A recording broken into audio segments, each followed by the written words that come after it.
te matua te tama te wairua tapu me ngā reira pono. Tēnei rā mātou e hui hui mai nei tino atu kia koutou. Humai kia mātou I nai nei, piki te ora, piki te kaha, piki te māramatanga, ki o mātou tinana me o mātou ngākau I roti o koutou kororiatanga. Kia whakatūwheratia tēnei huarahi I muri a mātou, I roto I te ora, me te pai, mō tātou, a mō kauri, a muri ake nei. Ka tukuna atu inoi I runga I te ingoa kaha, te ingoa pono, me te ingoa rangi Māori e, ko te māngai hei te toko mai, aene, ākene, amene. Kei aku nui, kei aku rahi, ka aku manu tūtei o ngā peka o te rākau, ko tahu, ko māmoi, ko waitaha, a tēnā koutou nau mai, haere mai. On 21 November 1997, the Crown and Te Rūnga o Ngāi Tahu entered into a deed of settlement to resolve our land claim. The deed of settlement was signed on the Māhau at Kaikoura Marae. The Crown acknowledged the Ngāi Tahu had suffered grave injustices over Te Kerēme, the time of the Kerēme, which significantly impaired our economic, cultural and social development.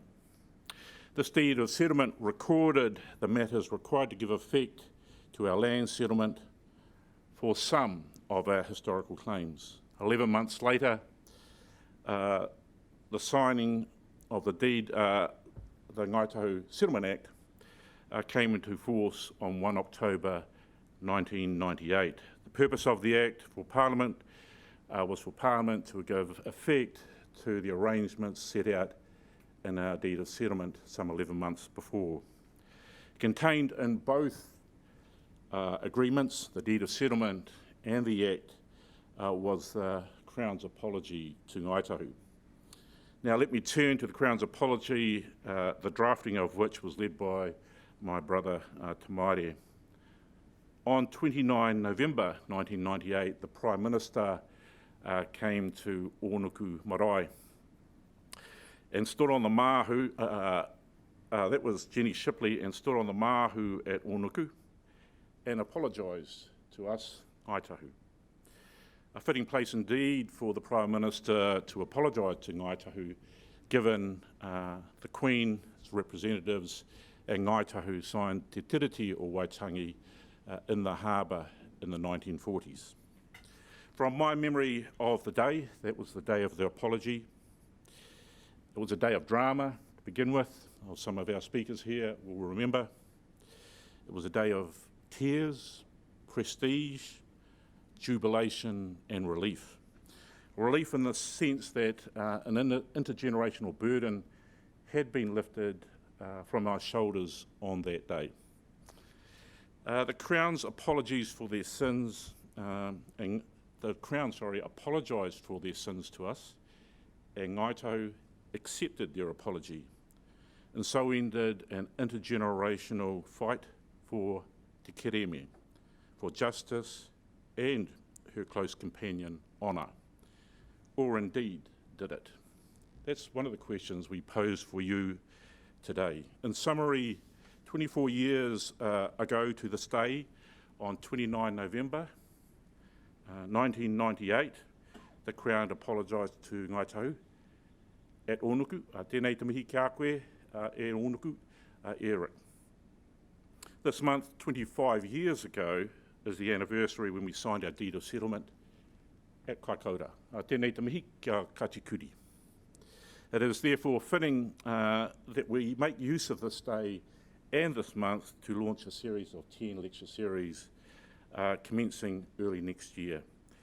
The work we're about to undertake will help us continue to immortalise our past so that we can live a better life into the future. Before I discuss the purpose of today in more detail, let me first read some of the 702 words that are contained in our apology from the Crown delivered at Ōnuku on that auspicious day. I'm not going to read all the words, but these are some of the words I do wish to read, and it also acknowledges Matiata Tiremorihu, whose words are captured on the back of the wall in Auraki within our whare across the road. The start of the apology reads, "The Crown recognises the protracted labours of Ngāi Tahu ancestors in pursuit of their claims for redress and compensation against the Crown for nearly 150 years, as alluded to in the Ngāi Tahu proverb, he mahi kai takata, he mahi kai hoaka. It is work that consumes people as greenstone consumes sandstone." The Ngāi Tahu understanding of the Crown's responsibility conveyed to Queen Victoria by Matiaha Tira Morihu in a petition in 1857 guided the Ngāi Tahu ancestors and us today. I added that little bit, us today. Tira Morihu wrote, "This was the commandment thy love laid upon the governors, that the law be made one, that the commandments be one, that the nation be made one, that the white skin be made just equal with the dark skin, and to lay down the love of thy generous graciousness to the Māori, that they may dwell happily and remember the power of thy name." I further read the last two paragraphs contained on the apology. Again, the full text of the apology is contained in our room at Auraki. The Crown apologises to Ngāi Tahu for the past failures to acknowledge Ngāi Tahu rangatiratanga and mana over the South Islands within its boundaries.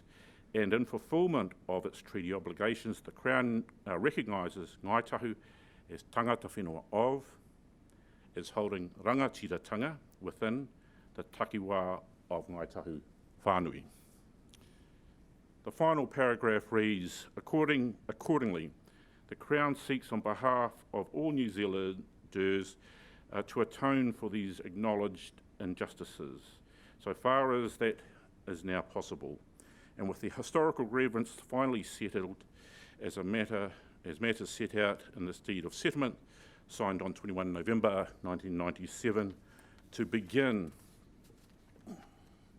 the process of healing and to enter into a new age of cooperation with Ngāi Tahu. So said the Crown on that day at Onuku.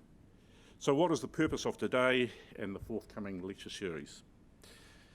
It is to ask the question, has the Crown atoned for its acknowledged sins and entered into a new age of cooperation? I'm sure there are arguments for and against this question. Unlike the Crown, and I quote Tipene on this matter, the Crown, who has a lobotomy every 3 years, we must ensure our memories in relation to the treaty and the settlements are intergenerational, and that our memories are passed from father to son, to mother, from mother to daughter. I would like to share a number of the words contained in the settlements into your memories, and including some of the words within the apologies. Words such as rangatiratanga, takiwā, nation, justice, and her companion honour. We must understand these words and others to give effect to our tribal vision, Ngāi Tahu rangatiratanga.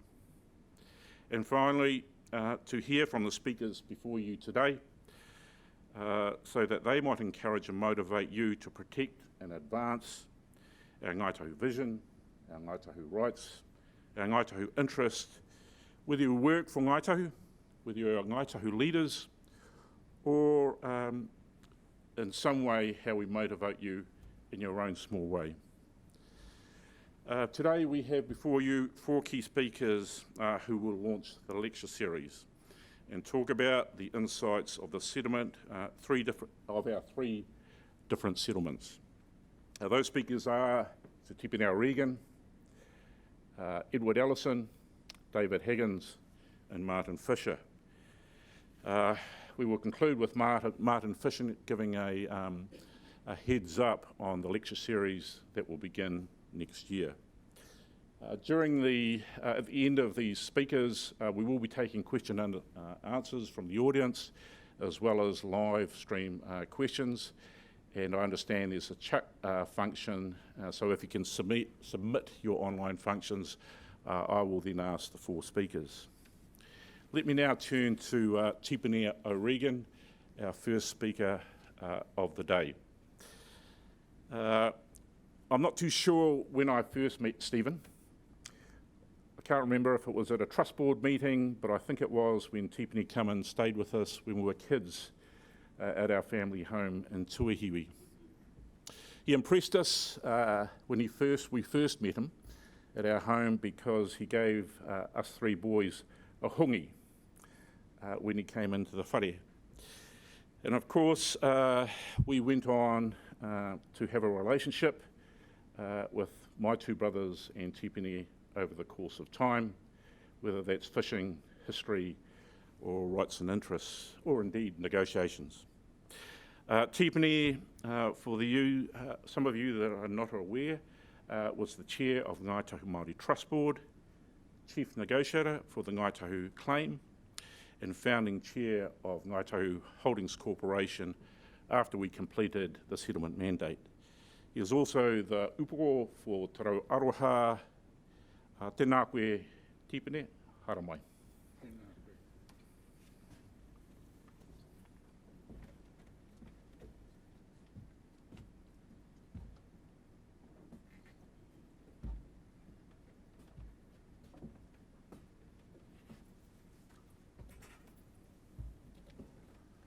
E Ngāi Tahu I ruku o te raki. Nā te ao koutou tūroa tāna koutou marama. Nā te kore tāna ko te kore te whiwhi, tāna ko te kore te taumaua, tāna ko te kore te kerekere. Tāna ko māku. Ka moea pā mahora nui a te ko te raki. Ka moea pōharo te pō ko aoraki me raka māmā, tāna rā tāwhiri a mātea. Ko tū te raki whānau.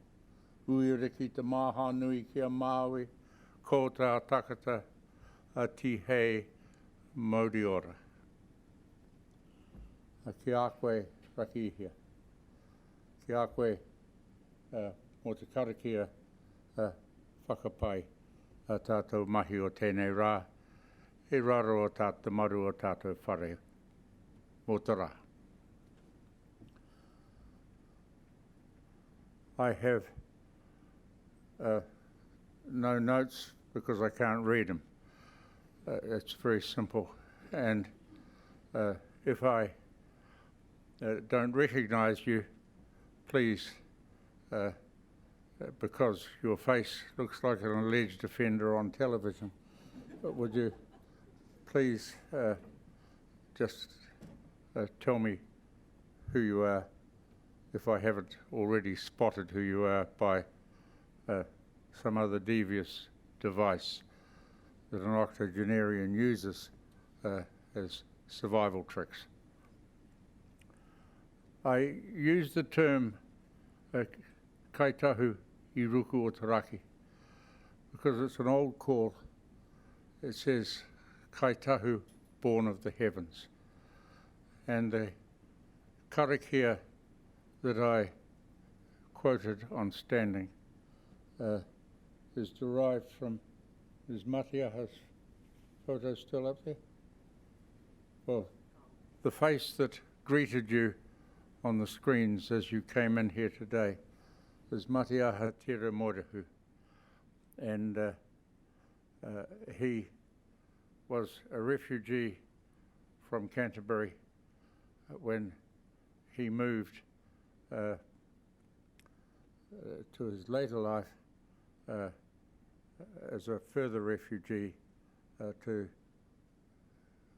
the pathway to heaven, which is to be found at Moiraki. He gave Harry's Beatty a compressed version of a much longer karakia about the Te Waiponamu, based on around the Te Waiponamu version of the creation story. which indicates to you that we were born of the first marriage of Raki, Sky Father, and the others were born of the second marriage. Now, that's something that is worth bearing in mind. We weren't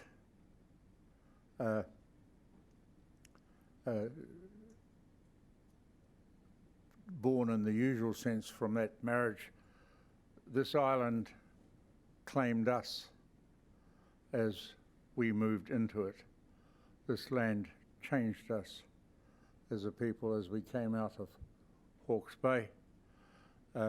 This environment, as it became ours, the land reshaped us. Archaeologically, ethnographically, culturally.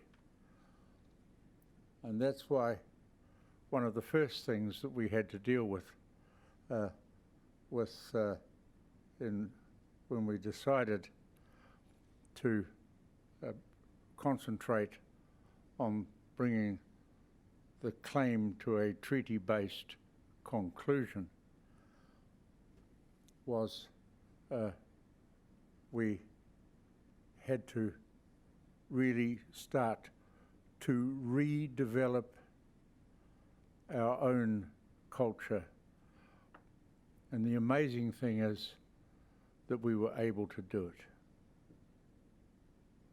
I say this because the Ngāi Tahu, Te Kerēme o Ngāi Tahu me Kati Māmoe, is the oldest of all land claims established in New Zealand. It was founded by that letter of 1849 that Rakia wrote from, and by the man whose face you were looking at as you entered this room today. It's a process. We take that as the foundation of Te Kerēme. Even though it's not the first transaction, it is the largest single transaction between a Māori tribal nation and the Crown in our national history.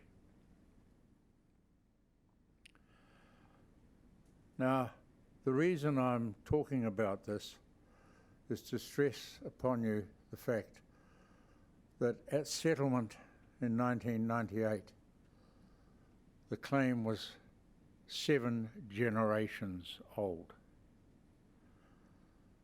And how on earth does a community of people scanning this, spread out across this very large takiwā, the largest of any iwi in the country, how do they manage to bring something through 7 generations? Not everyone did, not everyone does. There's been exits and re-entrants. We call them harehuias when they turn up at the runanga meetings, hallelujahs. They're all frequently completely enthused and thrilled to bits to be there, to be acknowledged, and before very long they're telling us how to run things. Some of them survive that process and some don't. But it's a fascinating process as the generations come back in and others drop away. What is most interesting to me is that there's just over half of our total registered membership of the Ngāi Tahu Nation lives outside of that takiwā, and extraordinarily enough, they manage to survive and maintain that identity as we proceed. And there's more and more and more of them. But the other point that I want to make is that not all of our people pursued Te Kerēme. In every whānau, in every runaka, there was a movement of people moving away, adapting to the changing world. They were doing all sorts of things, but in most whānau there was someone who kept the faith. The burden that I carried was that I was the oldest daughter's only natural child, and my taua was in our whānau was the keeper of Te Kerēme. And most whānau had one of those, and many of them were tauas, senior women, who tend to have a far better memory for whakapapa than our pauas do. But that's normal in all cultures. Women have the memory of who's who and where from, generally far better than men. Now, the thing that when I was captured by a systematic entrapment into the Ngāi Tahu Māori Trust Board, our whole business was trying to get equity with other tribes in the annual payments to the Ngāi Tahu Trust Board. Right? And here's my point. The value of the 1946 settlement, in inverted commas, which marked the, with the Ngāi Tahu Māori Trust Board, was an outcome of the Second World War, consequent upon a deal done by Sir Apirana Ngata with his enemies in the Labour government of the time. And he said, if I'm going to go on the road and basically raise a Maori battalion for this war we've got on our plate, the old man had been brought back into the war cabinet for this purpose. I've got some matters that have to be settled. And he nominated Tainui, Taranaki, Ngāi Tahu, and various others to be have their claims dealt with upon the conclusion of the war. And he said to our people, Māori people everywhere, let your blood be the price of our citizenship. And so it came to be. In 1946, there was a string of Māori trust boards established. Ngāi Tahu was awarded £10,000 for 30 years. Adjusted for decimalisation, in the 1970s,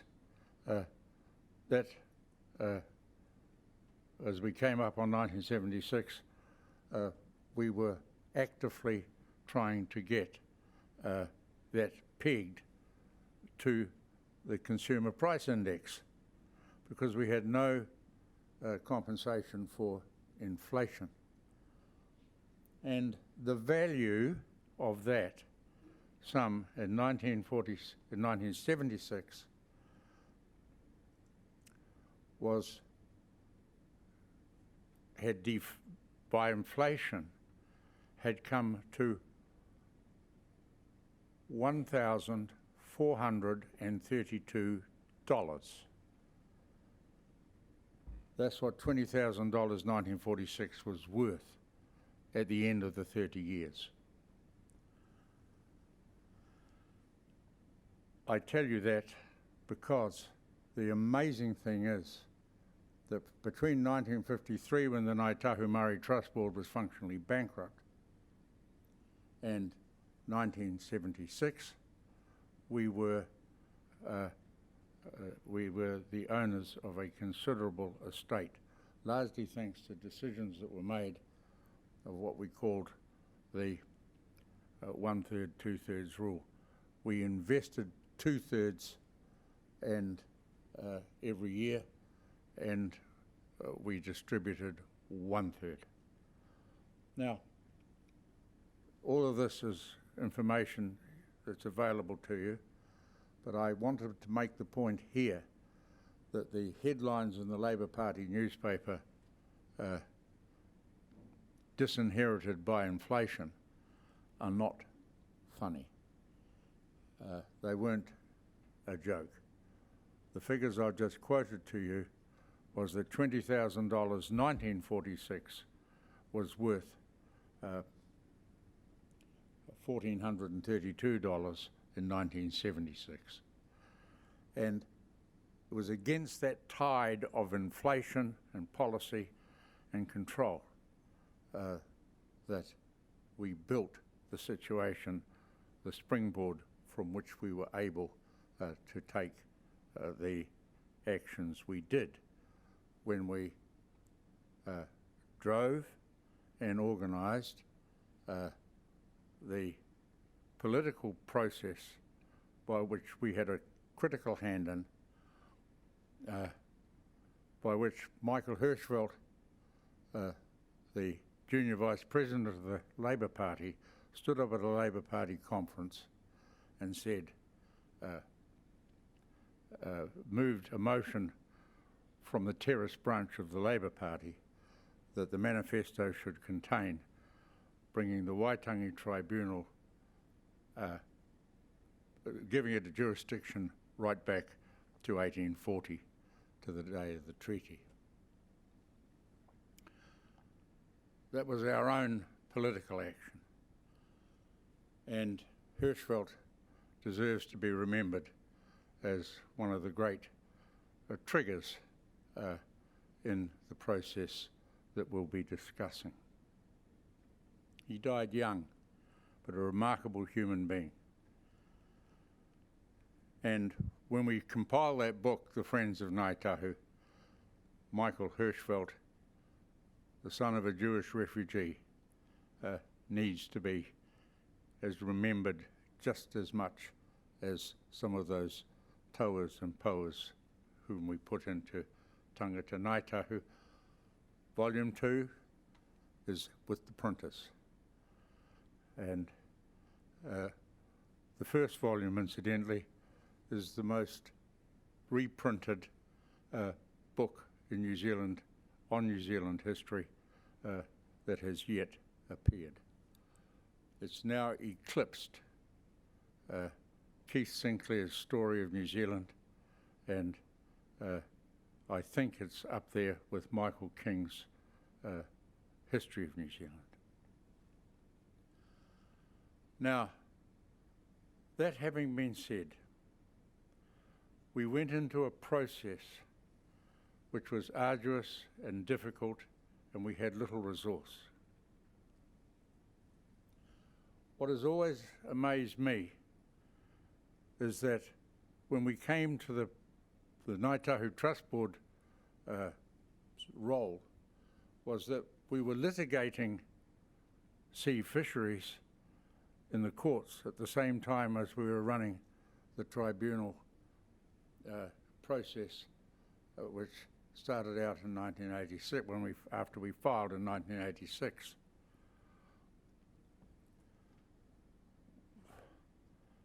We did that as a parallel process, as a consequence of the 4 reports of the Waitangi Tribunal on us. You've got the main case on reserves not awarded. You've got Ngāi Tahu Sea Fisheries, you've got ancillary claims report, and you've got the legal personality report. Now, my point about telling you about the earlier settlement from 46 is to point out to you that we were not allowed to spend more than £200 of our own money without the permission of the Minister of Māori Affairs. What that meant was there was a bureaucrat somewhere who recommended to the Minister that we be able to spend more of our money on something. We were a people in a subject state under the Ngāi Tahu Māori Trust Board, and we broke those bonds successfully over time. That's why many of you here today are employed by a body that does not derive its mana from Parliament.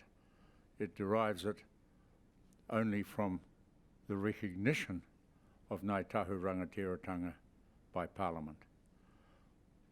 We are not the same as a local authority. We've got a particular identity under the treaty, and all of that is more important than all the money in the world. We are our own people, and we've got to behave like that if we want to be stay as Ngāi Tahu citizens of this country. Aye. Now, having said that, I have said nothing about the project which is being launched here today. There's no need for me to. We have achieved an extraordinary level of development. We've had our ups and downs, and we've been going through our downs a bit lately, and we're on our way back up again. But that'll happen. Tai timu, tai pare. The tide goes in and the tide goes out. What is most important is that we remember to remember. We remember why we did this thing. Not so we could be matched to the Consumer Price Index. We wanted to be matched to that. All our interest in economics is basically to secure our status as a people in our own land. That's why we're engaged with the Southeast Fisheries Zone. That's why we're worried about the Kerēme. That's why we're worried about our status and place in the natural world and in dealing with the Department of Conservation.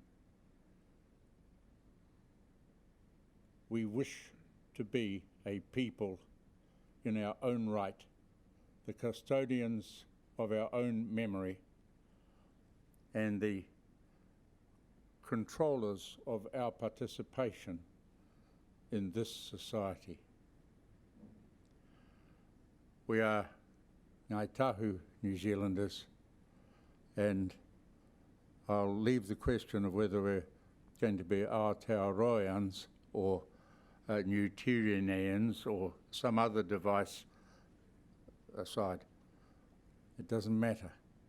It rests on the treaty, and it rests on our adhesion to those agreements that our tupuna made and bringing about their final recognition and acceptance by the balance of our fellow citizens. We must remember to remember, and we must always remember that if we end up rich and wealthy and culturally and nationally ignorant, we will have failed the only real justification for having a settlement or a claim at all. Koutou katoa. Tēnei te mihi kia koutou. Aku hoa mahi o te mahi o te Kerēme, te mahi kai hoaka. Tēnā koutou, tēnā rā tātou katoa.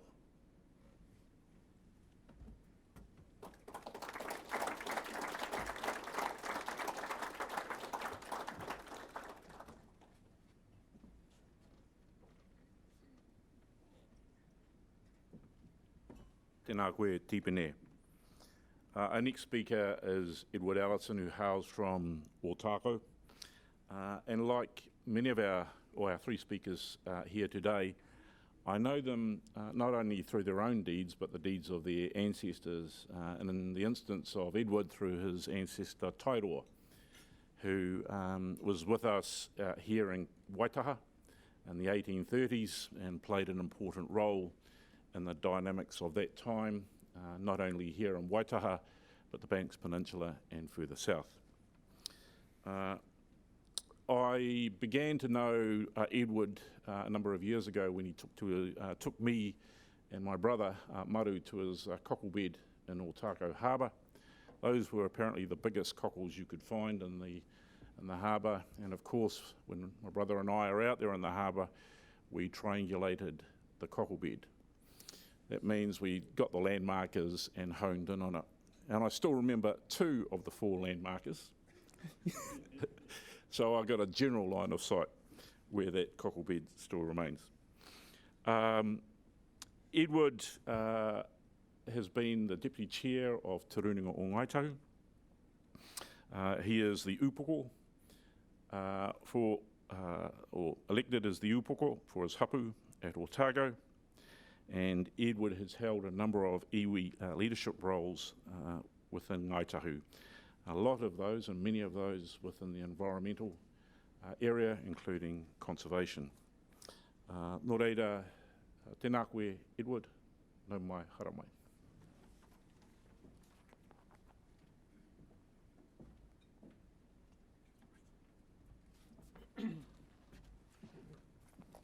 Tēnei te ruru I kaukau mai nei, ki hai mahitihiti, ki hai marakaraka dūpoko nui o te ruru, tere kau, he pō, he ao kāwa te. Ko tēnei mihi atu ki ngā maunga, me ngā awa e reri ana, me te whenua e horo nei, mai paranui o whiti, tai atu ki kahukura, whiti atu ki te motu o Rakiura, me ngā whānau e noho ana, e roto e rā whenua o Ngāi Tahu whānau, tēnā rā koutou, ngā mihi atu kia koutou katoa. Kau e wareware chair, o rātou kua wihi atu ki te pō, o rātou o te hunga wairua, o rātou e hāpai ana te Kerēme, e are ngā mihi atu ki a rātou. Haere moi mai, oki mai. Huri no anō ki te hui nei, koutou katoa, ngā karangatanga maha, tēnā rā koutou, tēnā koutou, kia ora koutou katoa. Ka mihi atu ki a koe raki hea, mō tō karakia. Hei tīmata, tō tautou nei hui, me ngā whakatau tātou, ngā mihi ki Ngāi Tahu, mana whenua o kōnei, ka mihi atu ki a koe te rakatira. Me o tātou nei member o te panel, tā Tipini, Rawiri, just met you. Martin, sorry, aroha mai, Martin, ngami. Look, greetings everyone. Now, if someone told me when I was about 10 or 12 I was going to be standing here talking about this and the things I've done to get to this point, I would not have believed you. It's not the sort of thing that as a youngster I thought I ever wanted to do or would do. It's these things, though, come along and you get thrust into them. It's a bit like my father. It was a bit the same. He said after he returned from the war with his brothers, all his elders had passed on.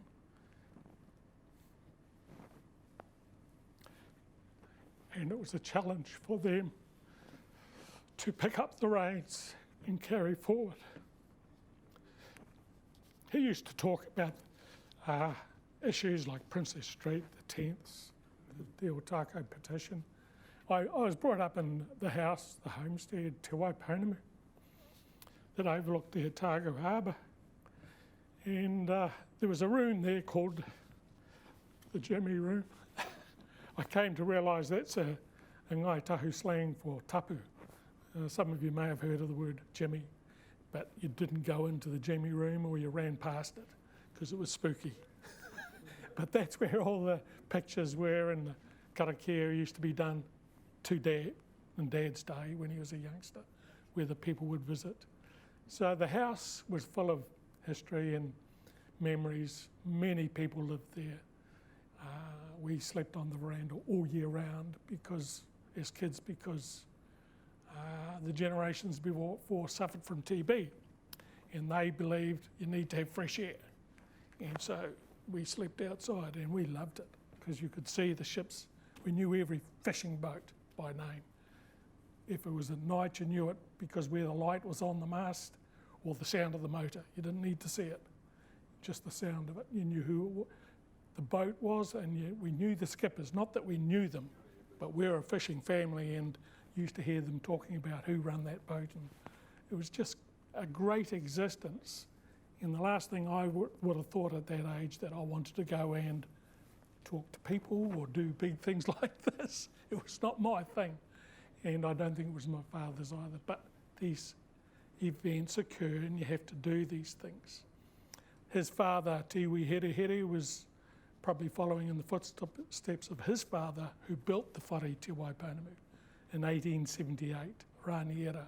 And he was very active politically across the country because he was Taranaki, married to my great-grandmother, Nani, the granddaughter of Taiaroa. And so he was very active. So Tiwi Here Here, he picked up these reins as well.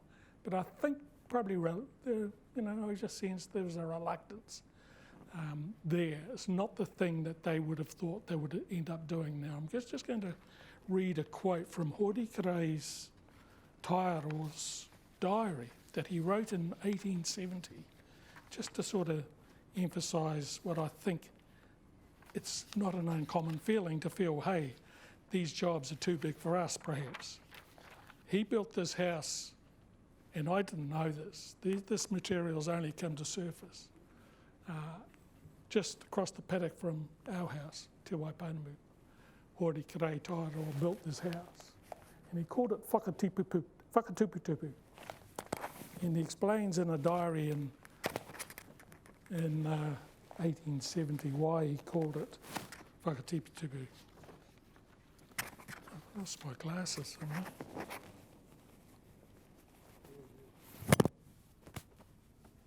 That's the speaker. Hang on.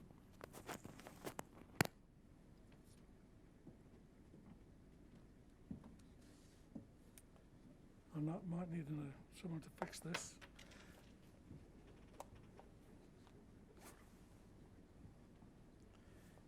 Anyway, look, he says he built this house and it was just across the way from us.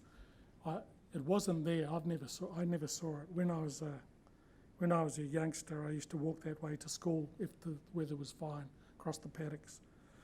But he says this is to inform the people why the name of the house is called Whakatuputupu.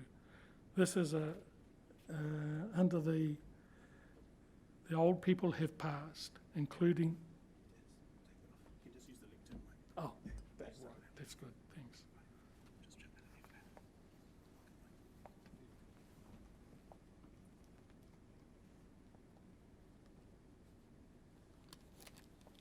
That's where I put them. I have to use my sunglasses. The old people. Yeah. He says the old people have passed, including those who conducted the long-standing rituals of this village, or Tako.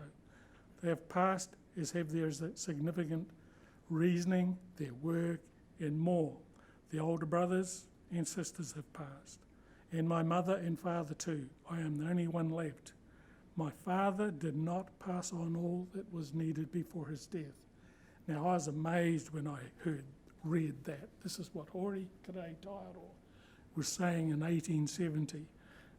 A person who is renowned for the work he's done in terms of helping or prosecuting or trying to move forward the condition of Ngāi Tahu. He became a member of the legislature a year after this. And so that was the name of the house, Whakatuputupu. And just below there was Hohine too. So this is just a stone's throw from where I was brought up. That is where Tua Waiki took the land agents in 1844, the first sale deed of Ngāi Tahu. And he took them up onto that hill and he explained to them why we cannot sell this part of Otago. because all the people of that generation who died there, they had been, from the measles and the flu, influenza, they'd died there. So he was explaining, stressing to Tuckett, I think it was, why they could not part with that part of the country. Needless to say, they never got what they wanted. They got, I think, a penny halfpenny for 400 per acre, for 400,000 acres for the Otago sale. And so that was the beginning of some issues there, because the tenths were never allocated. They were verbal, it was never recorded. And so these people were not stupid, the chiefs who sold these lands, who entered into these agreements. They knew what they entered into, and that is where those issues began, and each generation has had to pick it up. Within eyesight of the house, we saw Pakekura. That's where the treaty was signed by Korako and Karatai on the 13th of June in 1840. So I grew up in all of these surroundings, but never had any aspiration to do anything more than work on the land. And that's what I'm still doing. So what's in the name? Whakatuputupu. There's messages, there's mana, there is a reason for those names. The house, the first house built where our marae is now, in 1874 was named Te Mahi Tamariki, because it was people like Taiaroa and Karatai said, that is your work, fix these problems that they were unable to do. Taiaroa had in the meantime travelled to Pukawa in 1856, where they were talking about the kingitanga and declined to be interested in that. He also was at the Kohimarama conference in Auckland in 1860. So they were mobile, active, moving around. They had issues. They were unable to resolve them. It fell to the next generation, Hori, Kerē, Taiaroa and others. And these same stories will exist around our motu, I'm sure. So, so pretty much the feelings I had when in about late 70s, 1970s, 80s, we had the smelter proposal in our Otago Harbour. And that is the thing that shocked me. I could not believe that people would want to do that in our beautiful harbour where those two aki are, Rick. And that is what moved me, actually, to become involved in the marae more. And, hey, there's a real threat here. Our whole world could be turned upside down. So we fought that smelter. And then shortly after that, about 1982, the Ngāi Tahu Māori Trust Board had its first hui a tau, and it was at Otago. And my father previously had been going to select committees, taking petitions. He'd been on the land march. I think Tipene was with him when he sat in front of Duncan McIntyre once. And McIntyre said to him, have you got the mana to resolve, if we agree to this? Have you got the mana? And Dad just said, yep. But, he'd been doing that. But the Trust Board had their hui there at Otago in 1982. I always remember that he handed the Otago case to the Trust Board. I was a wee bit too minded about that. I thought, that's our identity. That's something that generations have fought for and carried and talked about in their dining rooms and in their meetings. It's a part of us, How can you give that away? And I was a wee bit marmite like that, but I also understood the other reasoning. And my father said, look, we need lawyers, we need professional people to prosecute this stuff. He's not able to do it on his own. And the Trust Board picked that up. And Kua Langsbury was our member at the time, and he would report back that they were looking into that, and I understand they looked at the other cases and picked up that whole claim thing and ultimately lodged that claim in 1986 with the Waitangi Tribunal. So, we were moving into a different era. I don't need these anymore.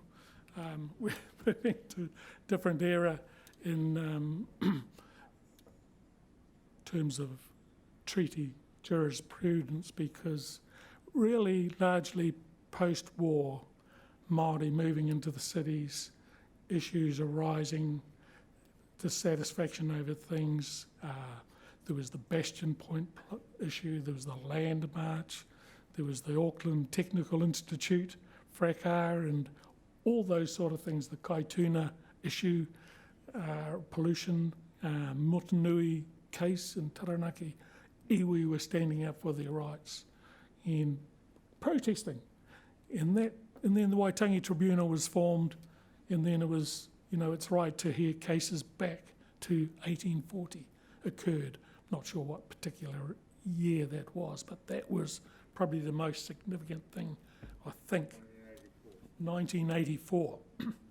And the Trust Board lodged in 86. And so there's some timings there for you. It was significant. We could take the issues right back to 1840. Those hearings started. We had Trevor Howes, some of you will remember the Weka, who came around jollying up people, getting groups to do research, because we had to find these things. We knew the big issues, but you had to find the evidence, you had to get material. And so Trevor was very busy on that front here. In our area particularly, we spent a lot of time in the Hocken, or Dosley as it was, I think, as well, those days, searching archives, records, looking at mahi kakai issues around our area. It was a significant time for us. And then the hearings started. The Waitangi Tribunal started listening to the case. And one thing that was a feature was that people travelled across the island to all of these hearings. Buses, vans, cars. There was no such thing as catching a flight in those days. And that time's flying. So, but the important thing was, I think the tribunal could see the merit of the case. You could see that. And they would ask questions like, well, okay, if you're successful, how are you going to hold a settlement? Who is going to manage it? And so the Trust Board then started convening hui, and there were quite a number of those around the motu. Largely, quite a few of them at Aroa Whenua. It was made it easier for people to get to talk about future, the structure, if we're successful, what that'll look like, culminating in a hui at Oraka Aparema to sign the kawanata, the charter, the kawanata, and admitted 18, well, there were 18 papatipurunga admitted through that process. Not all of them had existed previously. They were there historically, some of them, but that was a significant event. Then Te Runanga Nui o Tahu was formed to mirror, I think, the Trust Board, prepare, and they sat for 3 years, and then we changed that to Te Runanga Nui o Tahu Limited, and ready to take the assets, because then there was talk about the legislation going through. The Tront Act went through in 96, Te Runanga o Ngāi Tahu was formed. And Charlie Croft was the first kaiwhakahaere. I was his deputy. And that is why I ended up in the negotiations, because the kaiwhakahaere and the deputy were involved on behalf of the table in the A team. It was also in the C team.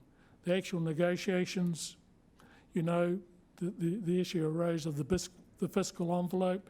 We had $1 billion put on the table, and all settlements had to be within that. And that framed the nature of the negotiations and what we could get. And so I think that was, I suppose, a smart ploy by Douglas Graham, but it constrained really what we could get out of that settlement. We did our best. I think the best things were the bolt-ons, and we got all of these mechanisms, place names. We were offered originally 13. I think we ended up with 75. Statutory acknowledgements, we were offered a handful. We ended up nearly every other river, and that's all it was. We just went, there's no favourites.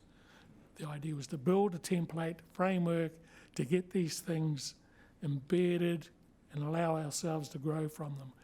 And that's what we have done over the years. We had the roles on the Conservation Authority, conservation boards, taonga species. These are the mechanisms to regrow, rebuild. They're not the be-all and end-all, they're not the perfect mechanisms, but they are the opportunity to build from, and that's what we have. And that's what we're doing and continuing to do. The Ngāi Tahu Atlas is a great example of how you carry those kaupapa forward. Just fantastic. And so te rauninga is young, in my view. You're not, you're just 25 years old. And I think there's a long way to go. Don't think the work's done. I think we're really very much just at the beginning, starting line, in my personal view. There's a long way to go before we can truly say we have rangatiratanga, our authority is clear, and we are so influential as we should be in our own rohe for us and our children after us. I did have notes here, and I haven't followed them, sorry, because I lost my glasses, but I think they were the main messages I was going to give. There's much more that could be spoken about. How much time, Rick? 1 minute. Look, the closing things then. What I wanted to say is our people learned to write early, and that was a great thing, because the archives are still producing gems. I can tell you, and I read one just before from H.K. Taiaroa's diaries, but there's been more. And that's why our people were able to hold and carry Te Ramorehu's letter. Those were great things that allowed us to build the record and carry and inform following generations, place names, the names of things, signals for each generation to follow, and build on the opportunities we have. No one's going to hand us the perfect tool, but if we get a chance, we take it and build on it, and I think that's our future, the capacity to take ourselves forward. Kia ora koutou, ngā mihi atu kia koutou katoa.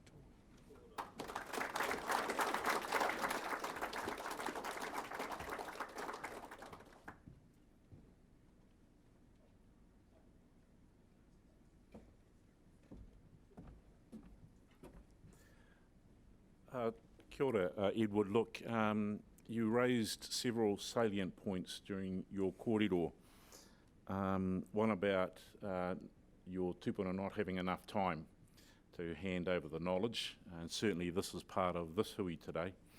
The other point you made, and I had the same discussion with my father when we handed over our claim to the Trust Board, because it was contentious through the iwi. We made a decision to not only collectivise the claim, but share the results of the claim.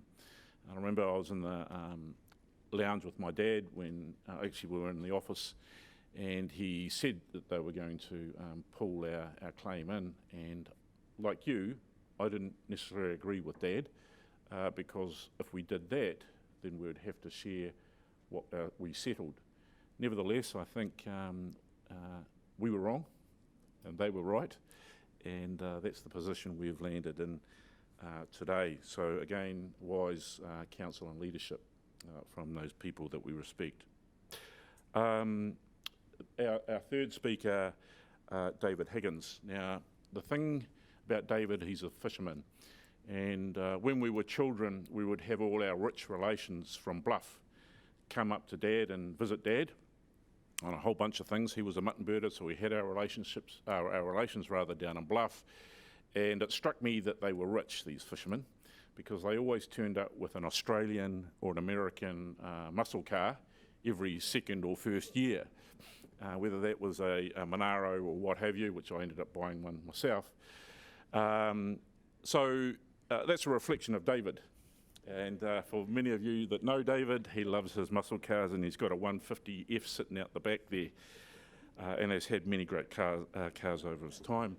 But I just don't remember David for his cars, obviously. I remember him for his lovely and beautiful mum, Marama, who we all knew. And he also introduced me to Speight's beer many years ago. But I think the most important thing, he spent a lot of time up at home with Dad in our family house, and he always asked about Mum. He sat on the paipai at Tuahiwi along with a number of our other marae, and obviously his background in fishing, along with obviously Edward's whānau's background in fishing, provide him the skill set to help negotiate or support our fishery settlement, of which there are three. Let me remind you, there's the land settlement, which I talked about this morning, there's the fishery settlement, and a more recent settlement called aquaculture, and probably more settlements looking into the future. So when we ask the question, are our settlements full and final? Yes, they are, for those things that we agreed to settle. Kia ora, David. Haere mai.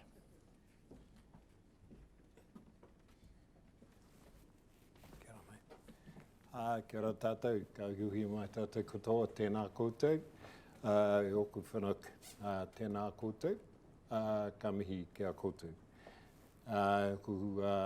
Kai mahi a te runanga o Ngāi Tahu, tēnā koutou, tēnā koutou. Well, I've got no notes, but I do have my glasses. I'd like to firstly acknowledge Craig, my cousin Craig, sitting in the front row here, your new CEO for Holdings. Craig and I were the technical advisors for Tā Tipani, and while he's out of the room, I can really give it to him, as we worked our way through some of our fisheries settlements. Like Edward, I grew up on the pā at Moeraki. My first recollection was as about a 3-year-old, and I vaguely remember this when the Mamaru home was pulled down because it was in a sorry state. The Mamaru home was the home of the chief, Rawiri Te Mamaru, my great-great-great-grandfather. That's where the front room was a Jimmy room, weren't allowed in it, and that's where the kehua were. Kept us kids out apparently, and Mum tells me this wonderful story. As she was born in this house, Marahi,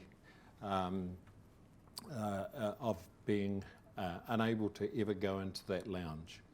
This is the room that successive ministers and members of parliament, a couple of prime ministers visited when they wanted to talk business with the chiefs and the chieftainesses.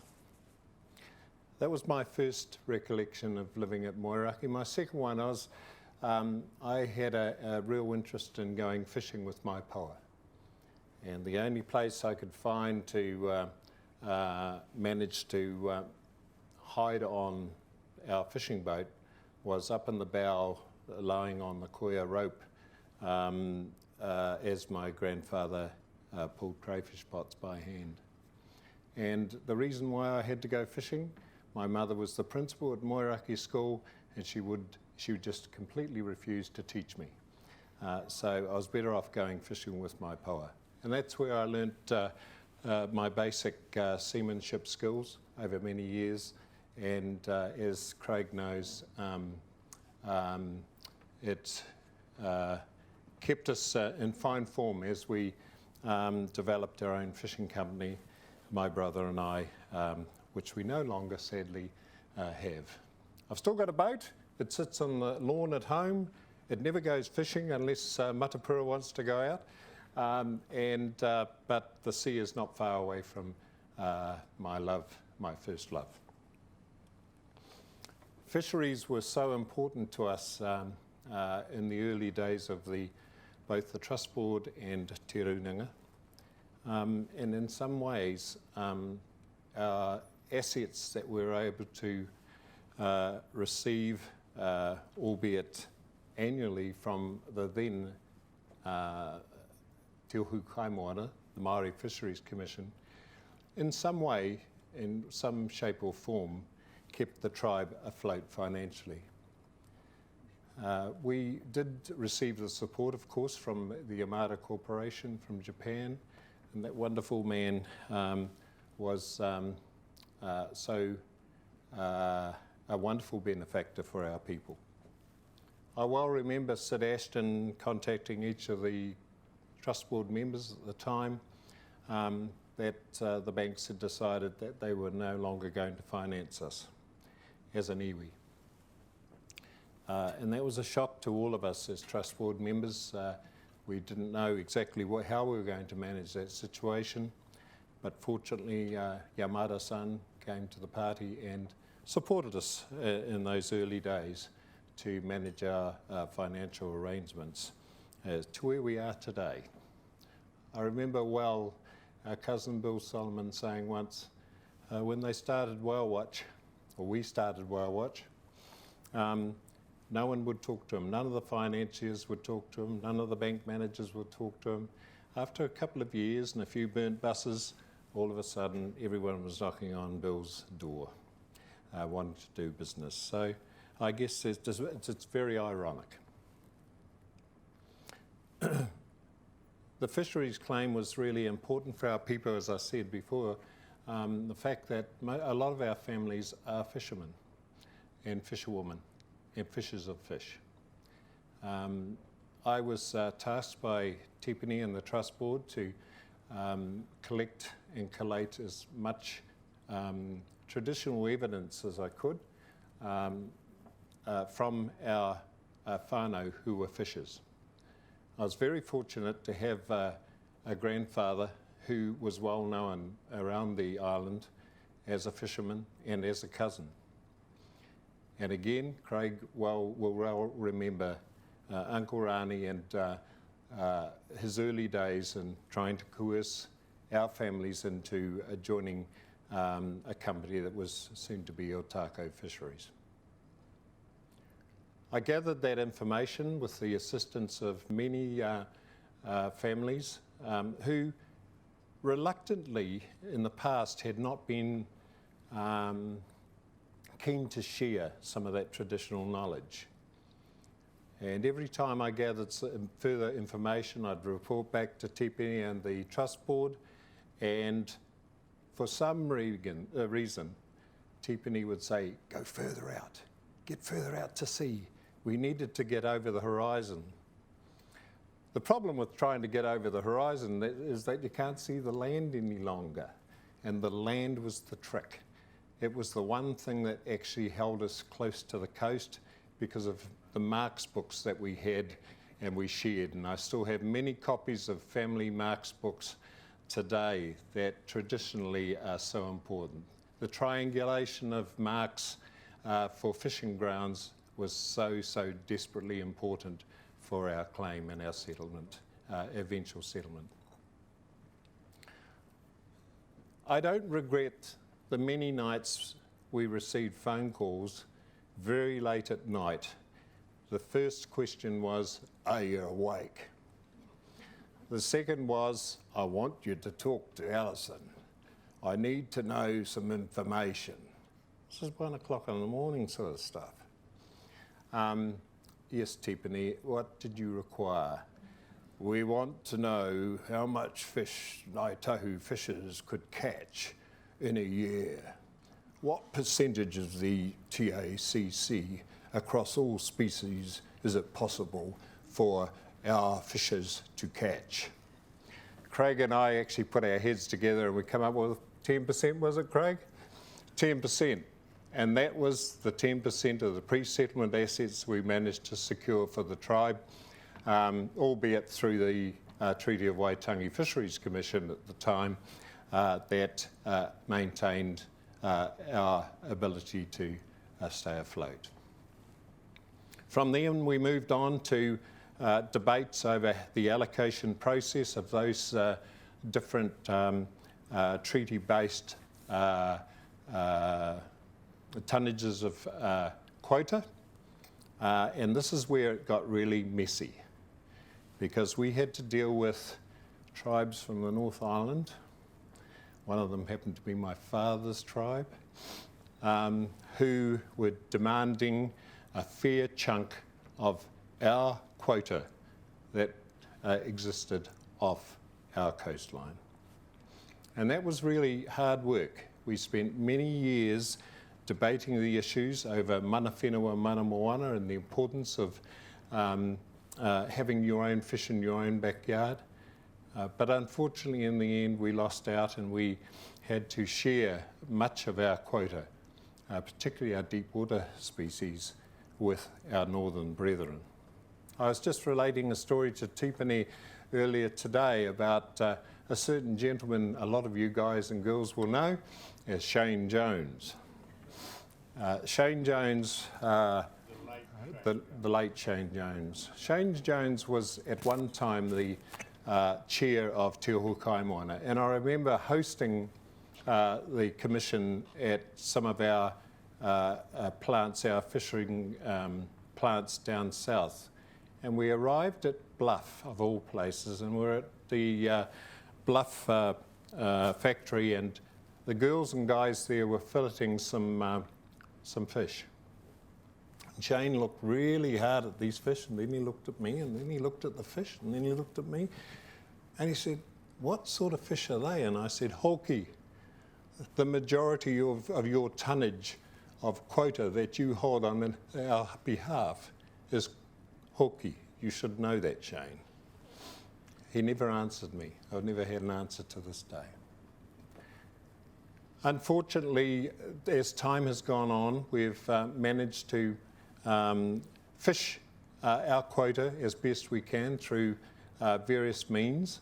And I'm so pleased to hear the recent news, Mike, of the purchase of shares in Sanford's. I think it's the most wonderful and positive moves I've heard from our tribal corporate body for some time. And I look forward to how successful we are with running or managing that 20% that we currently have. I look forward to the questions and answers because I'm probably better at that sort of stuff than actually talking in front of you all. But just to finish up, am I before time? How much more time have I got? Oh, you've got another 5 minutes. Oh, I've got 5 minutes. Okay. Many of us, as we were involved in managing the tribal assets and fish, and Craig and I were directors on Ngāi Tahu fisheries in the early days. We started with pen and paper. Jeff Goldsmith gave me a pencil in one hand and a pad in the other and said, "Go and make a fishing company." We managed to do that with the able assistance of people like Craig. And I think the Holdings Corporation were pretty happy with things as they went in those early days. We had companies all over the place. I think at one stage I was a director on 14 different companies in the tribal network.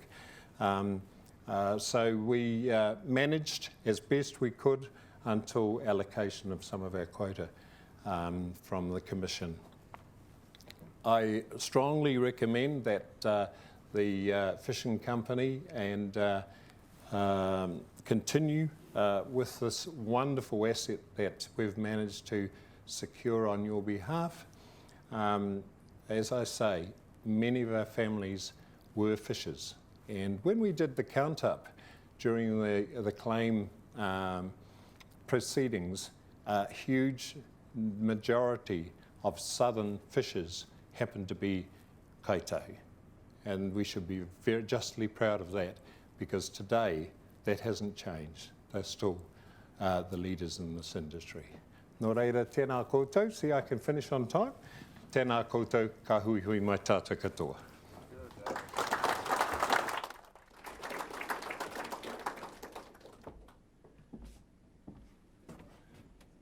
I forgot to introduce David as the upoko for Moiraki as well, and it reminded me we have the tupu turu tapu in front of us, the Holy Trinity, te tama te wairo tapu. I don't know about the anahera pono. We are not. Thank you, David, for reminding us of some of those. We didn't remind us of the exploits, that's another conversation. But I do remember the Fisheries Company, when I was in the Trust Board and the Holdings Corporation, it basically generated pretty regularly at least $4 million EBIT a year. Sometimes it had a $10 million EBIT, but it was the bread and butter upon which Holdings Corporation and the Trust Board ran until we managed to get the revenue, the EBIT up on the property company. And at one point there, EBIT from holdings and property were matching each other until slowly, I think property had a number of good years based on, the RFR, etc. Thank you very much, David, for your discussion on our fisheries settlement and background on that. Our next speaker I'd like to introduce to you is Martin Fisher. Martin has a number of degrees, a BA and an honours from the University of Otago, an MA from McGill University, and a doctorate from Victoria University, all in history.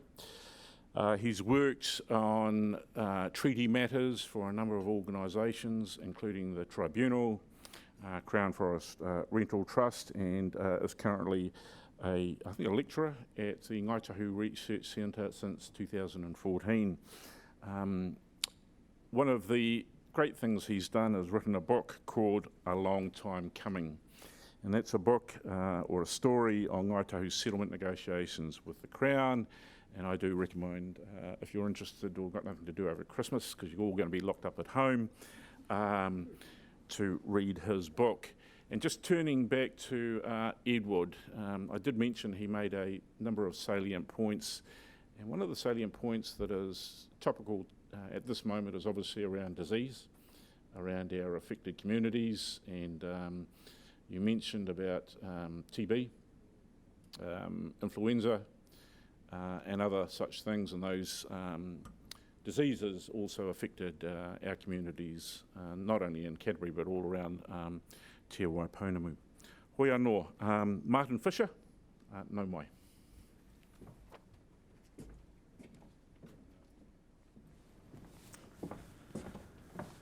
Tēnā tātou katoa, ko matane toko ingoa, no hane kare aho, no kanata hoki. Engari, inaia nei ke te mahi mō Ngāi Tahu ki te whare wānanga o Waitaha. Kia ora. It gives me a great privilege and honor to be up here on the stage with these amazing rangatira, and the rangatira in front of me as well. So I stand here humbly to discuss a little bit about this coming workshop that I'm very, very excited to lead next year, exploring Te Kerēme and the settlement negotiations. Tatipani mentioned Michael Hirschfeld, so maybe it's apt that there's another Jewish refugee involved in this. I'm originally from Hungary, and we moved away from there just before the fall of the Soviet Union. But it has been a really fortunate and amazing thing for me to be able to work for Te Māori, for Rakahia's brother. Michael Stevens was very kind to introduce me to Tatipani when I was still doing my studies, and meeting Te Māori and others at that time. And so I've always considered myself incredibly fortunate to be able to do this. So I won't take up too much of your time. I'll just go through some of the logistics for what we'll be doing for the workshops, and some of the kind of scheduling around it. So we'll be running about 10 workshops next year from February to November. We'll be running them on Thursdays. And I haven't got the specific dates with me, but they're pretty much running from your second Thursday of the month throughout. Similarly to this event, we'll be holding them here, and there will be numbers will be capped. That might change as the kind of COVID situation changes, but we'll be running them more as a sort of lecture and then workshop.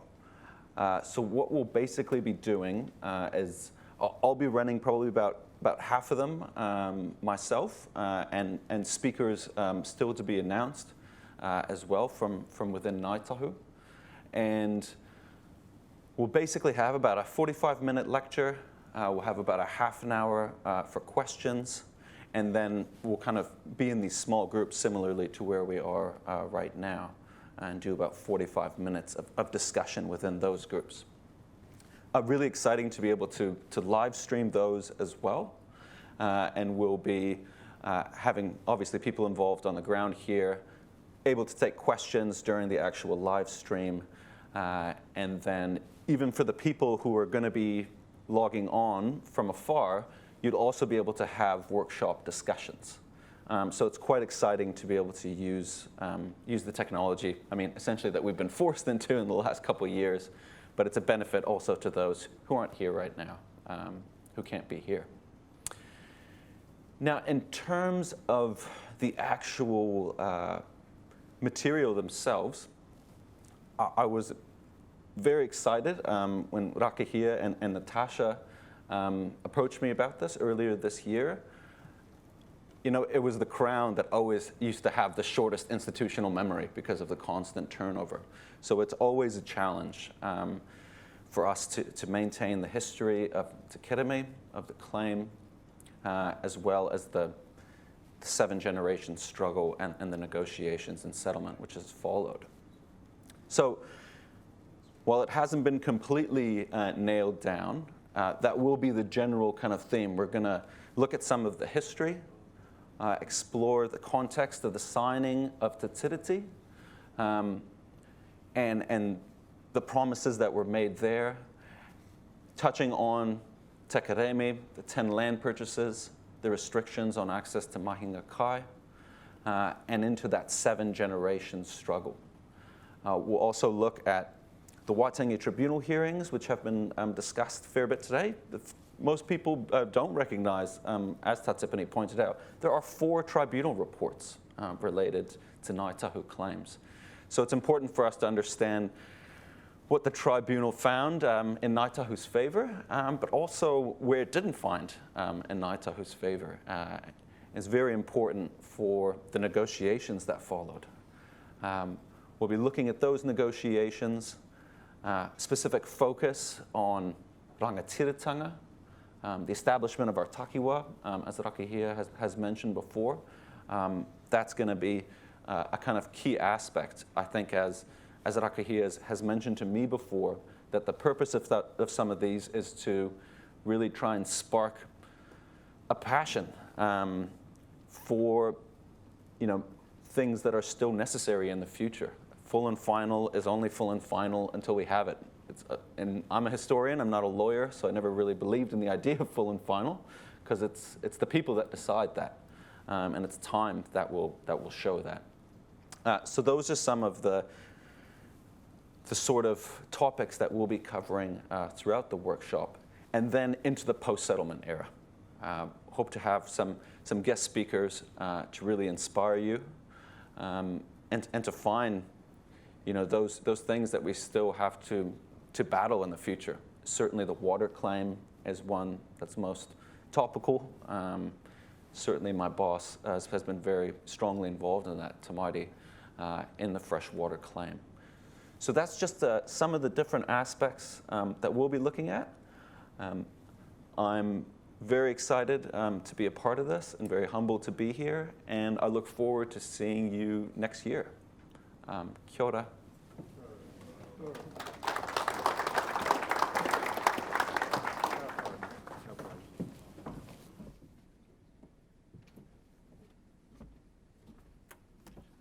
Okay, thank you very much, Martin, and I'm looking forward, and I'm sure we're all looking forward to that lecture series next year. What I also want to focus on the lecture series is what is pertinent still sitting within those various agreements we have, and how can we carry that into the future. And that is to derive ultimately benefits, whether that benefit is economic, cultural, or social. So I think that's a real important part for us, is to pick some of those key clauses up. And I've talked about some of the more easily recognisable ones, such as rangatiratanga and takiwa, which many of our strategies are being formed around. But also there is a whole lot of, how big is that? I can't even remember how many pages we have in our data set. I remember the Waitangi Tribunal. I can't remember the number of pages, but I can tell you that the Ngāi Tahu deed of settlement is the second longest contract in New Zealand history by 2 pages. The other is the Kamelko smelter. Yes, indeed. One of the reports I was reading 2 weeks ago was 160 pages long. That might have been the Waitangi Tribunal. 5,000. Oh, that was the wrong, different one then. 5,000. There's a lot of initialing, I know that. Okay, now we turn to the Q&A session. So 2 parts to that question and answer session. Have we got a roving mic on hand? Oh, we have a roving mic over here. So, and one down that end as well. Hopefully you've thought about some questions to answer the pai kōrero up here. If you have, please do put your hand up. After that section is complete, then I suspect we might get some online questions that will come through on my iPad. And if anyone out there in virtual world is ready, please go to your chat icon and type in some questions so that you can ask the pai here. Any questions from the audience? Good, we can all go home then. No, we can't. No, we can't. Haven't had lunch yet. Oh, we've got to have lunch. Any question at all from the... Oh, Matapura, kia ora. Right down here. The answer.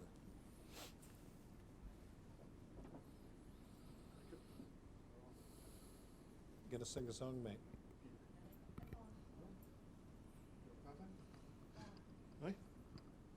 Kai te pai. Mi ana kia koutou ngā rakatira.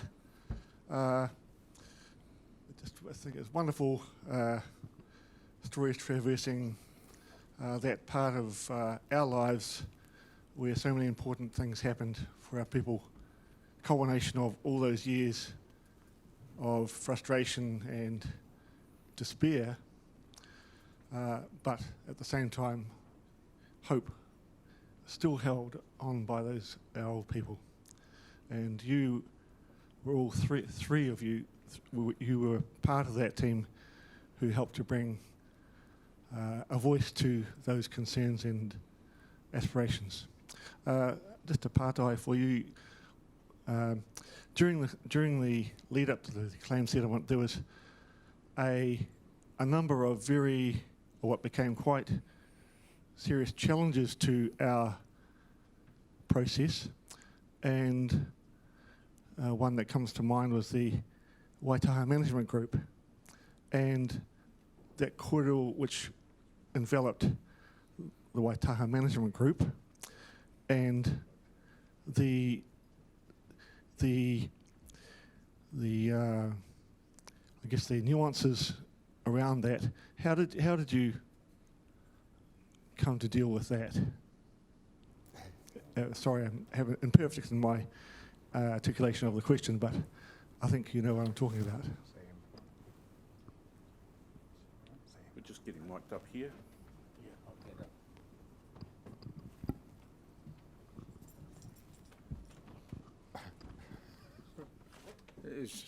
It's not an old question of days gone past, Matapura. We're going through a rebirth of the same thing at the moment. It's not a place here to give you a talk about the history of this. It's been the first phase of the Waitaha difficulties have been written about in various forums. But essentially, our old people regarded Waitaha as a collective word for all the older tribes, the tribes that preceded Māmoe and Tahu. Māmoe and Tahu came out of the Heretaunga Basin, basically from Mahia south, and migrated into this island in the early 17th century. The people were here, Polynesian people, all a bit different, were Waitaha. But in our time, there was a bit of a movement following, which took its kaupapa from Hipa to Maiharoa, the prophet from, well, we would have said from Katihuirapa, but essentially from the Waitaki mouth back to Arowhenua section of our people. I'm hesitating to call them anything else because I was only last night looking at the general whakapapa, and there is Irikehu as Rapaki, as Wairewa, as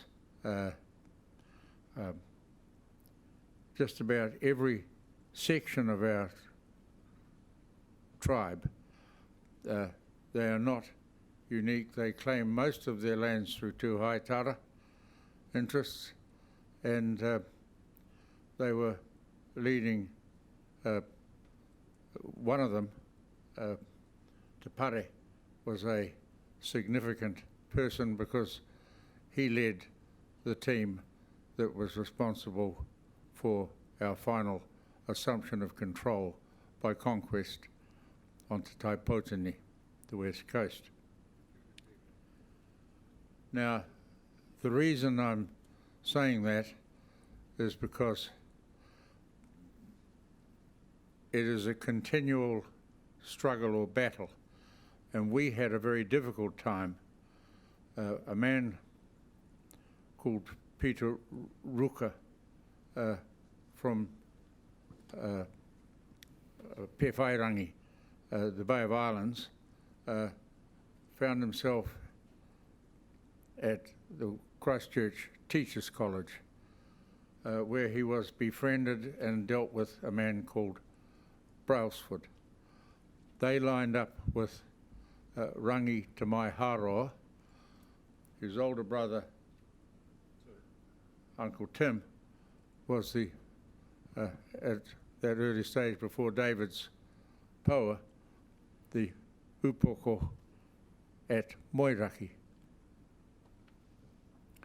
You don't get much more Ngāi Tahu than that, unless you're the present upoko's dog. Now, my apologies, David. The point is that, to the dog, my real point is that that whole process resulted in a campaign by a group calling itself Waitaha. Sam Karaitiana, who was living with a well-known personage of southern Ngāi Tahu, and who was famous for having sailed out of Bluff without a cray pot on deck, but fishing very successfully in the Chathams. They set up a group called the Waitaha Management Group, which was quite different from the philosophers gazing into the waters of the Christchurch Teachers College fountain. Or indeed, Rangi Te Maiharoa, who was the electorate secretary for the Southern Maori electorate in Parliament. I won't mention any names, but this whole collection of people decided to take a very different approach to the things that were going at the time. And in this period, the reason for the Waitaha Management Group, which you mentioned, which was different from the songs of Waitaha and the kohanga reo from the rock at Castle Hill by a white man in his underpants from time to time, that sort of stuff was swirling. But the management group was really onto another thing, because Kara Pukatapu was the Secretary of Māori Affairs, and every year we got a new kaupapa. It was Rapu Mahi, it was Mana Enterprise, it was this, it was that. There would be a new kaupapa every 12 months, and new groups would be formed. But what you had was old groups changing their label to get onto the latest bus ticket and funds. And we were proliferating with these add water, instant runaka all over the place. And one of the leading ones in this was Sam Karatiana's Waitaha management group in the south. But so we had a major problem of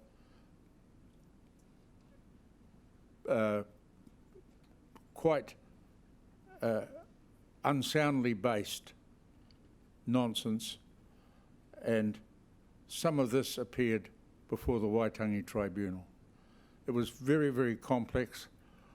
Ultimately, most of the parties have died, but we've now got a new generation coming through at the moment, which is going to pose us with certain challenges, because the Timaru Herald, once again, is back in the hunt.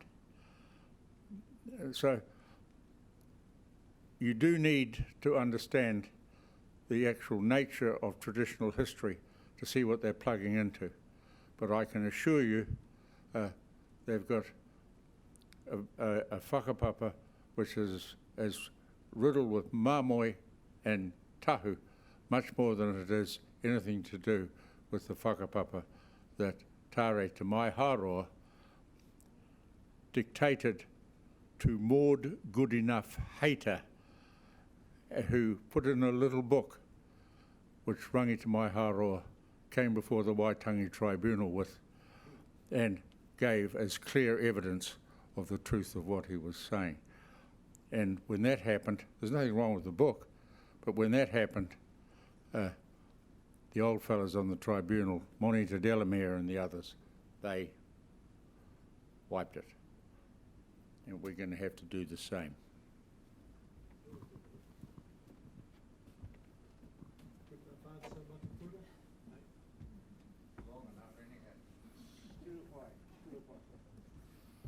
Got it. Have I any other questions from the audience here?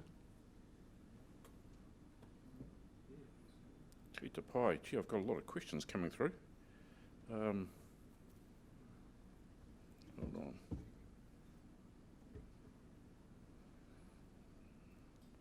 My iPad's just thrown a spasm. Okay. Sorry, Samson, I seem to have lost the questions that have come in. If there are any other questions, please do put your hand up. Chris. Kia ora koutou. Thanks so much for giving us your time and knowledge today. The question I've got is, how did you end up with 18 papatapu runanga? Why wasn't it 20? Why wasn't it 15? How did that decision get made?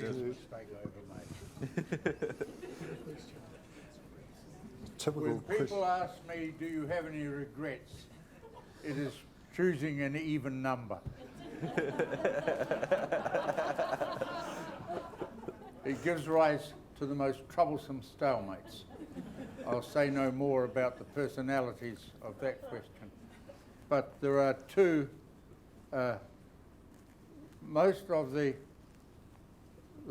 of the runaka are marae-based corners. Waiho is an interesting example because it was a dead place, no one was there, was doing nothing much, and Kelly Davis cleaned up what I heard first about the Morven Hall. And before very long, we had a group of people assembled around that, and that very important lagoon, Wainono, and the river. And that gave us a sort of a new entity which entered into the play while we were actually driving through the tribunal. We then had George Tahu, one of our great kaumatua, whose bi-monthly sparring party with the rampant gnat from Arowhenua, the extraordinarily small but extraordinarily vociferous Auntie Kera,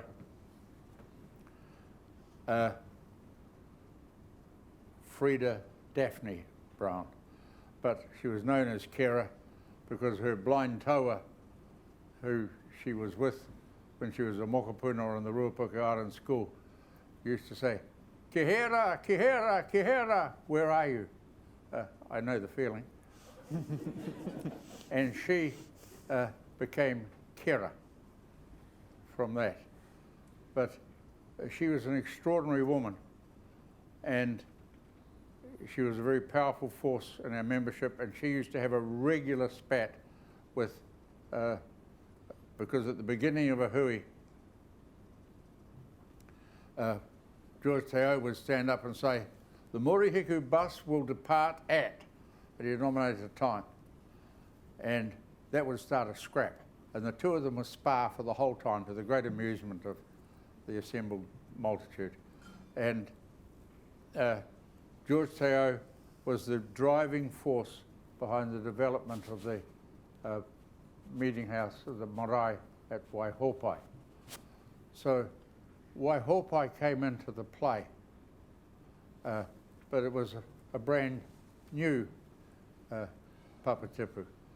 But because it was George, and because of what he was doing, there was no way we could not include him in the clutch.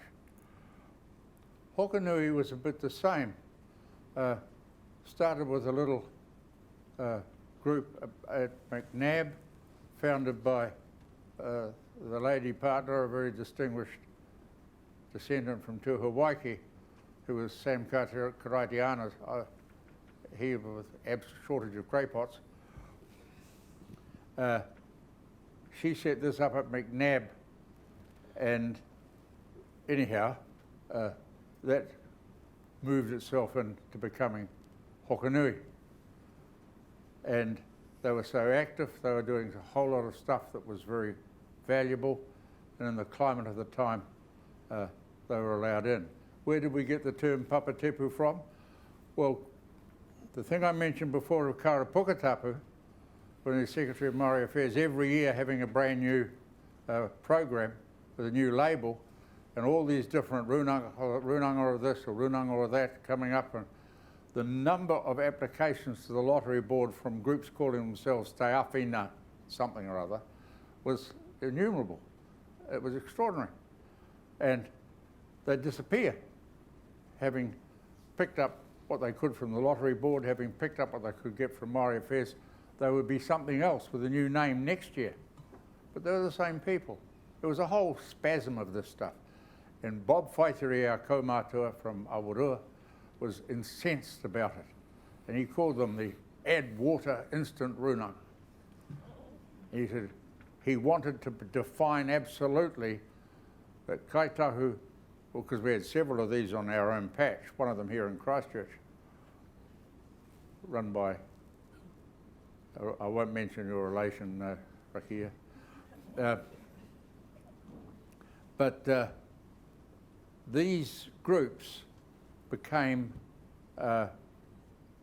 such a real thorn in our side that Bob defined Papatipu, the runaka that grew or sprang from the heartland, usually a marae-based community.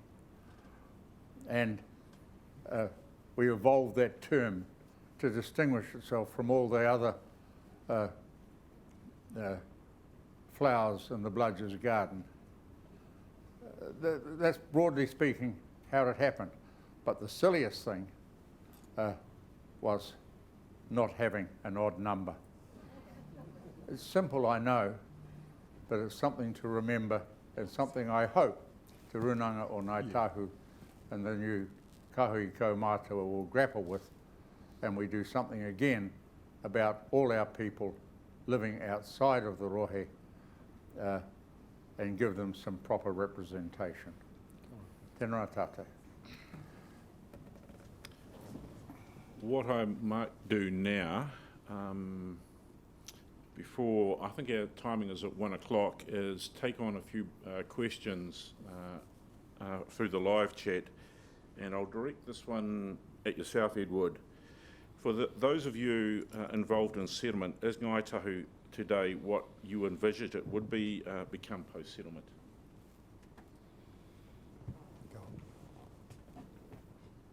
Yes, I'll Can we hear Edward on his mic? come up there. The mic's not working very well. Yeah, look, I'm reasonably happy with where we have got to, what we were envisaging. There was a time during negotiations that a number of our Papatipu Rūninga thought we should own the national parks, own the conservation lands, and we worked out if we did that and achieved that, we'd have nothing in a very short time because DOC cannot pay for what they've got to do. So rangatiratanga we thought wasn't necessarily about ownership of the asset, but it was the authority, the influence, having mana, access and influence. And that is, I think we've set up the template in the mechanisms for that, and it's set the pathway forward. There's many more things we need to do. We've got water to deal with. We've got quite a few other matters to deal with. I think the template's fine.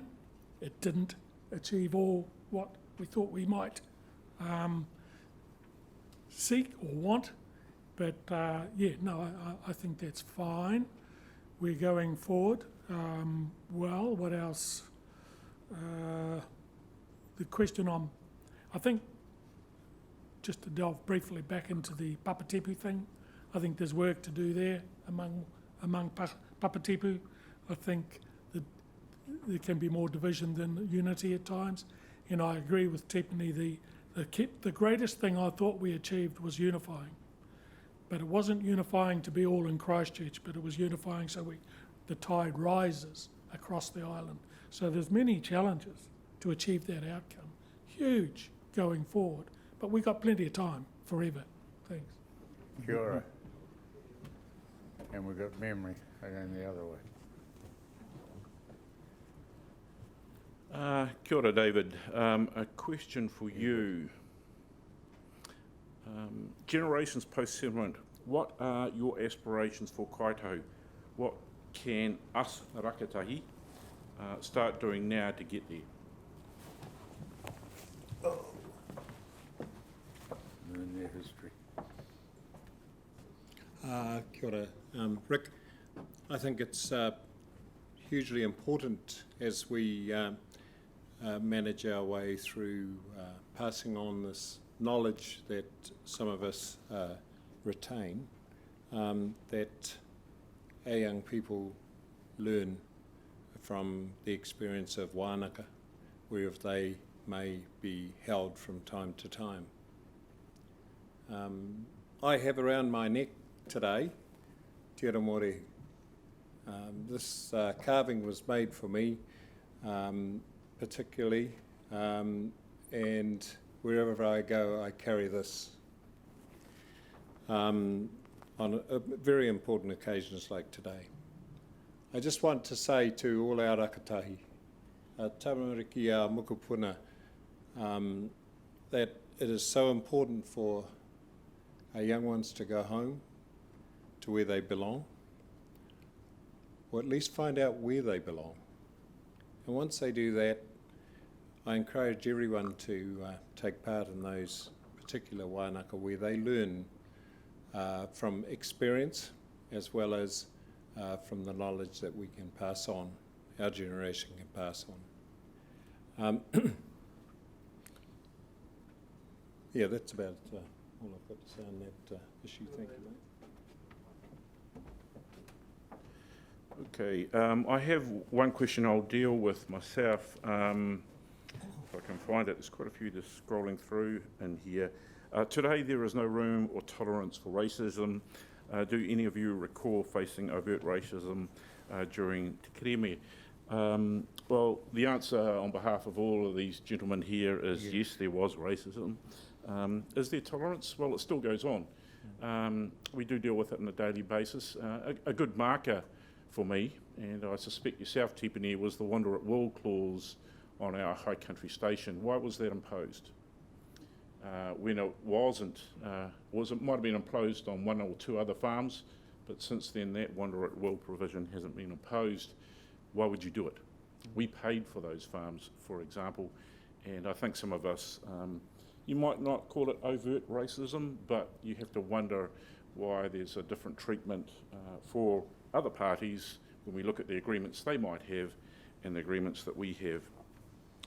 So hopefully answers your question, whoever asked it. The next question, and it'll be the last one, so we're gonna have to make it short.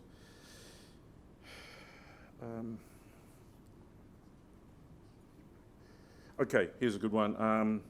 Who haven't I asked a question of? Edward? Okay. You've been there?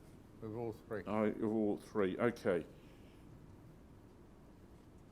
One more question, I think this is a good one. Tēnā koutou e rangatira mā, can you please recommend sources to aid in strengthening involvement in Ngāi Tahu rūraka?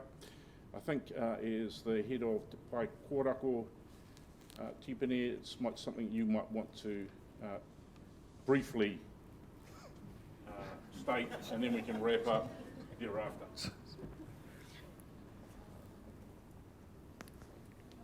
Very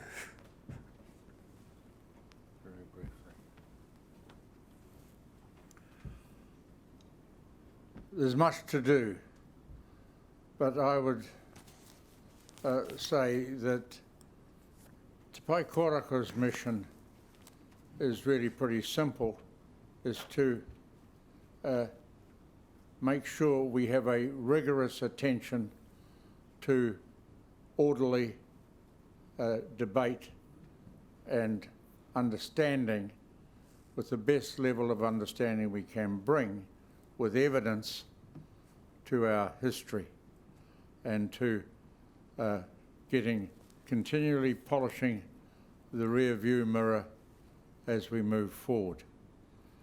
Because history doesn't necessarily repeat itself, but it usually rhymes. And we have it's terribly important to maintain that movement and cohesion, and above all, our collective unity as a Ngāi Tahu nation. There is always attempts, forces, which force us to desegregate. Our only strength is our collective strength and the fact that we now own our own memory, and we have to make sure that we do. And going forward, that's really the only justification for the whole bloody structure.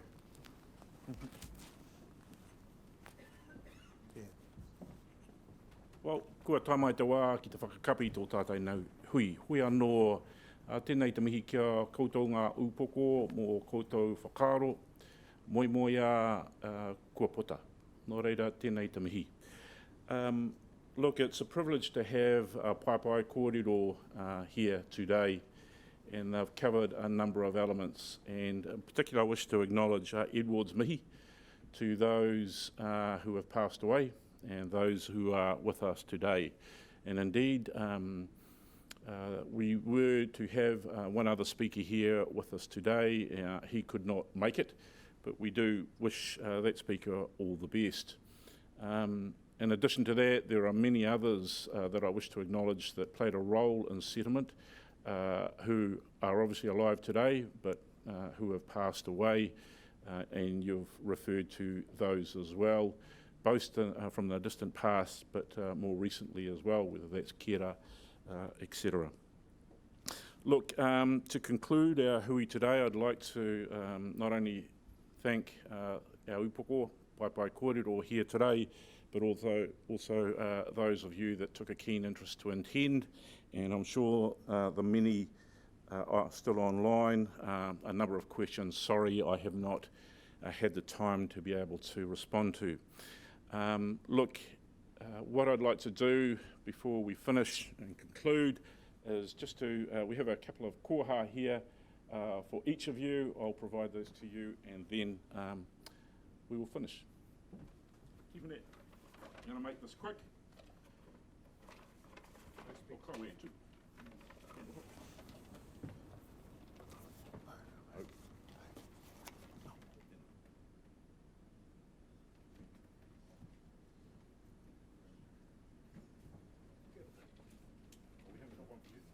That's all right. Just make somebody else. There we go.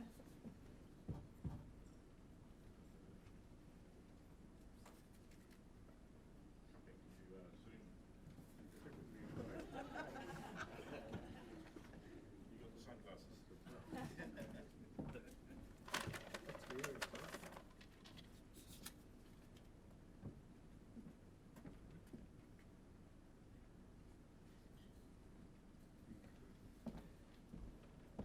Again, thank you everyone, and I and hopefully we look forward to the lecture series next year, where we can immortalise our past and plan our future in a better way. Nō reira, mi noi tātou. Kia tātou katoa, te ata whai o tō tātou āriki a uhu kraiti, me te aroha o te atua, me te whiwhinga tahitanga, ki te wairua tapu, ake, āmene. Kia ora tātou. Mauri ora.